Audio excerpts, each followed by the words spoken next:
দেলোয়ার হোসেন সাইদি স্মৃতি পরিষদ কর্তৃক আয়োজিত আজকের এই আলোচনা সভা এবং দোয়া মাহফিলে উপস্থিত সম্মানিত মেহমানবৃন্দ এবং আজকের প্রোগ্রামে সম্মানিত উপস্থিতি সকলকে শুরুতে আমার কথা শুরুতে সালাম জানাচ্ছি। আসসালামু আলাইকুম ওয়া রাহমাতুল্লাহ। সম্মানিত উপস্থিতি, আপনারা দীর্ঘক্ষণ ধরে বসে আছেন, অনেক মেহমানবৃন্দ কথা রাখছেন এবং পরবর্তীতেও রাখবেন। আমি যেহেতু আমাকে কথা সুযোগ দিয়েছেন, দু একটি কথা বলেই আমার কথা শেষ করব। প্রথমে আমি স্মরণ করতে চাই সেই সব শহীদদের যাদের রক্তের বিনিময়ে আজকের এই বাংলাদেশ বা আজকের এই বৈঠকের সুযোগ হয়েছে। প্রথমত আমি যারা বরণ করেছেন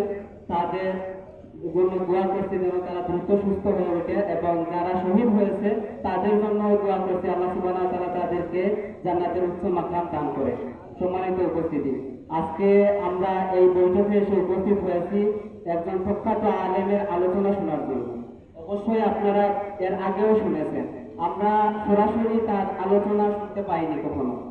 যেহেতু আমরা মোবাইলের মাধ্যমে বা অন্যান্য প্রজেক্টরের মাধ্যমে আলোচনা শুনেছি, বা যারা এখন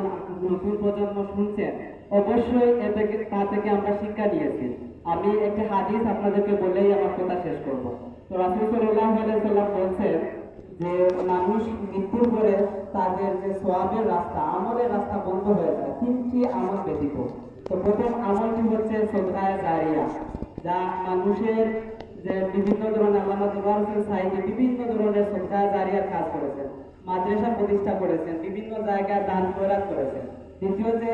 দ্বিতীয়টি হচ্ছে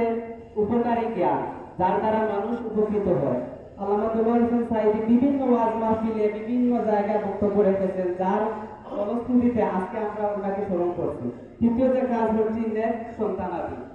যা মৃত্যুর পরে আপনার সন্তানাদি আপনার জন্য দোয়া করবে। তো আজকে যারা উপস্থিত হয়েছেন সকলের প্রতি উদারতা আহ্বান রাখতে চাই যে এই তিনটি কাজ যেন আমরা সকলে করতে পারি, যার আজকে আমরা যদি আমরা মারা যাই তারপরে আমাদের উত্তরসূরিরা আমাদের জন্য দোয়া করতে পারে, সেই ব্যবস্থা আমরা করে যেতে চাই। আর আমি যে অবসর কথা বলছি বা মেহমানবৃন্দ আছেন, ওনারা গুরুত্বপূর্ণ কথা রাখবেন, ওনাদের কথা গুরুত্ব সহকারে শোনার আহ্বান রেখে আমি আমার কথা শেষ করছি। ওমা তৌফিক ইল্লা বিল্লাহ। আসসালামু আলাইকুম ওয়া রাহমাতুল্লাহ। এই মুহূর্তে আপনাদের সামনে বক্তব্য নিয়ে আসার জন্য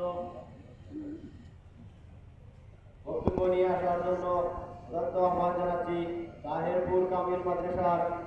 সম্মানিত সহকারী অধ্যাপক জনাব হাফিজ মৌলানা আলিমউদ্দিন ভাইকে ওনার বক্তব্য নিয়ে আসার জন্য আহ্বান জানাচ্ছি।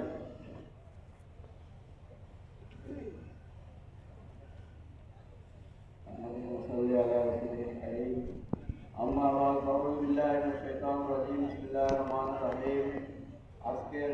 আল্লামা সাইদি রহমাতুল্লাহ পরিষদের সমাজ সভাপতি শিশু ব্যবসায়ী আব্দুল্লাহ আল সাইদ, সেক্রেটারি ডাক্তার প্রিয় সেক্রেটারি আব্দুল্লাহ রহমান,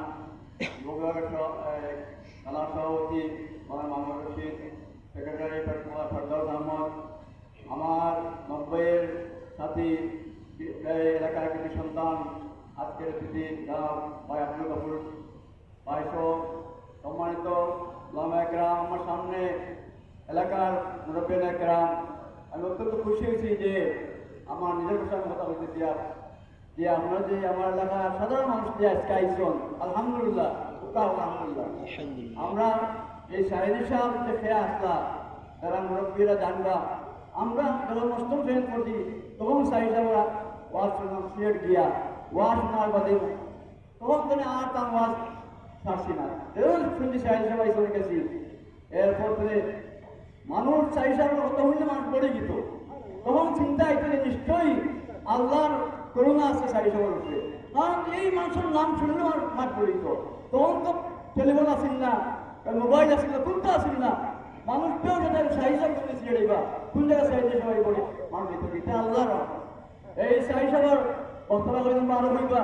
এই সাহেদ সাহেবের মাধ্যমে অনেক মানুষ নসিহত পাইছে, নামাজি হয়েছে, অনেক মুসলমান হয়েছে, অমুসলমান নন মুসলিম হিন্দুরা মুসলমান হয়েছে দলে দলে। সাহেদ সাহেব আল্লাহ রহমান, তিনি শুধু কোনো দলের নয়, তিনি সারা দেশের সম্পদ আসলা সব দলের সম্পদ আলহামদুলিল্লাহ আল্লাহ আমিন আল্লাহ সাহিত্য কবুল করো আজ 13 বছর সাহি সাহেবের শুনে আসি না কারাগার বন্দী আছে নির্ভর কোনো দোষ নাই নির্দোষ ভাবে তাহলে তাহলে তো তোমাকে 13 বছর বন্দী রাখছিল এরপরে দেখলো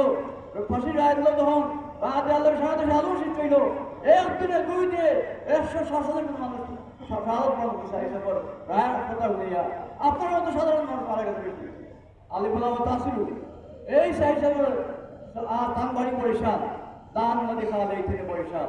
এই বরিশালে ফিরোজপুর অত্যন্ত মনের দূর দাঁড়া থেকে আরও তোমার আগে তো নদী সুলাম পদ্মাসন হয়েছে এই সাহিসাবের যদি ইন্তেকাল হয়েছে আপনি জানছেন ইন্তেকাল লাখ লাখ মানুষ জানাজা করছে শেখ হাসিনা মোদী শেখ হাসিনা সেই 14ই আগস্ট রাত্রিতে আমার সাহিসাবের কোন ঘরে শহীদ করেছিল আর এই 21 বছরে 24 সালের 5ই আগস্ট হাসিনার নির্মমবাদে 10 বর্ষ 300 জন এমপি সহ বিদায় নিতে হয়েছে দেশ স্বার্থ হয়েছে আলহামদুলিল্লাহ আল্লাহর বিচার আল্লাহ করছে আমরা কোনো বিচার আল্লাহকে চাই আমরা কারো বিচার আত্মহত্যা নয় মূর্তি গালিতাম নয় আমরা আল্লাহর কাছে দিছি সাহি সাহেবকে তারা এখনো তারা গালি দিব তারা আল্লাহ বিচার হবো আর তারা এই তান্ডে কষ্ট দিয়ে মারছে শহীদ করছে আল্লাহ এই হাসিনা সহ এদের দুনিয়া আমাকে আল্লাহ তাদের বিচার আল্লাহ আমিন আমার বক্তব্য না হলে সাহি সাহেবের খবরকে আল্লাহ জান্নাতুল মাইদ আমার বড় আশা আছে যে তুমি সাহি খবর দেখো ইয়াদ করুন পুরোই জানাইতে পারতেছি না সেই সময় মানুষ চাইছিল হাসিনা দেয় নাই মানুষ লুকাই লুকাই গেছিল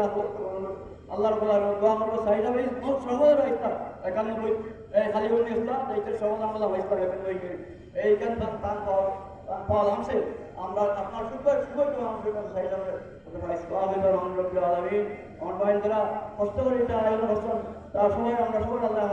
দান হোক আল্লাহ রহমত দান হোক সেই এরিয়ার উপরে রহমত দান হোক ওয়াহিদ আলহামদুলিল্লাহ আলমিন আসসালামু আলাইকুম ওয়া রাহমাতুল্লাহি ওয়া বারাকাতুহু